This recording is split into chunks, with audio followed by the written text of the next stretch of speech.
अपठित गद्यांश देखते हैं। तो इसमें दिया हुआ है, विद्यार्थी जीवन को मानव जीवन की रीढ़ की हड्डी कहें तो कोई अतिशयोक्ति नहीं होगी, है ना। विद्यार्थी जीवन को मानव जीवन की रीढ़ की हड्डी कहें तो कोई अतिशयोक्ति नहीं होगी। विद्यार्थी काल में बालक जो संस्कार पड़ जाते हैं, जीवन भर वही संस्कार अमिट रहते हैं, इसलिए यही काल आधारशिला कहा गया है।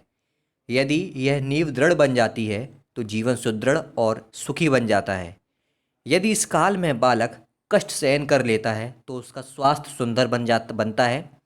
यदि मन लगाकर अध्ययन कर लेता है तो उसे ज्ञान मिलता है, उसका मानसिक विकास होता है।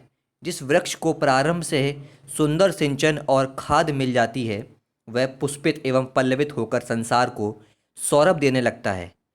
इसी प्रकार विद्यार्थी काल में जो बालक श्रम, अनुशासन एवं नियम के सांचे में ढल जाता है वह आदर्श विद्यार्थी बनकर सभ्य नागरिक बन जाता है। सभ्य नागरिक के लिए जिन जिन गुणों की आवश्यकता होती है उन गुणों के लिए विद्यार्थी काल तो सुंदर पाठशाला है। यहाँ पर अपने साथियों के बीच रहकर वे सभी गुण आ जाने आवश्यक हैं जिनकी कि विद्यार्थी को अपने जीवन में आवश्यकता होती है। अब आंसर करते हैं इनके। तो पहला क्वेश्चन दिया हुआ है कि संसार को सौरभ देने का अर्थ है। तो संसार को सौरभ देने का क्या अर्थ है? संसार को बेहतर बनाना। क्या? संसार को बेहतर बनाना, बी आंसर। आप लोग भी कमेंट में आंसर करा करिए, ठीक है। नेक्स्ट है कि गद्यांश में आदर्श विद्यार्थी के किन गुणों की चर्चा की गई है, यानी आदर्श विद्यार्थी किसे माना गया है? तो आदर्श विद्यार्थी उसे माना गया है जो नियमावली का पालन करे। क्या? नियमावली का पालन करे, ए आंसर, ठीक है।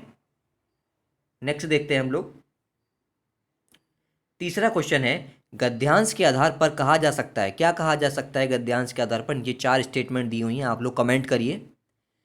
तो गद्यांश के आधार पर क्या कहा जा सकता है? विद्यार्थी जीवन में व्यक्ति अनेक गुणों को धारण करता है। विद्यार्थी जीवन के लिए सुंदर पाठशाला की आवश्यकता होती है। कष्ट सहन करने से सेहत बनती है। वृक्षों को सींचना पर्यावरण के लिए आवश्यक है। तो इसका सही आंसर है पहला, विद्यार्थी जीवन में व्यक्ति अनेक गुणों को धारण करता है, ठीक। चौथा क्वेश्चन है, गद्यांश में वृक्ष किसे कहा गया है? ये अभी जो हम लोगों ने गद्यांश पढ़ा, इसमें वृक्ष किसे कहा गया है? आप लोग आंसर करिए। पेड़ को, विद्यार्थी को, जीवन को या समय को?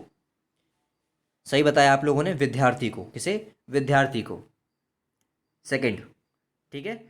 लास्ट क्वेश्चन, मानव जीवन की रीढ़ की हड्डी, मानव जीवन की रीढ़ की हड्डी विद्यार्थी जीवन को क्यों माना जाता है?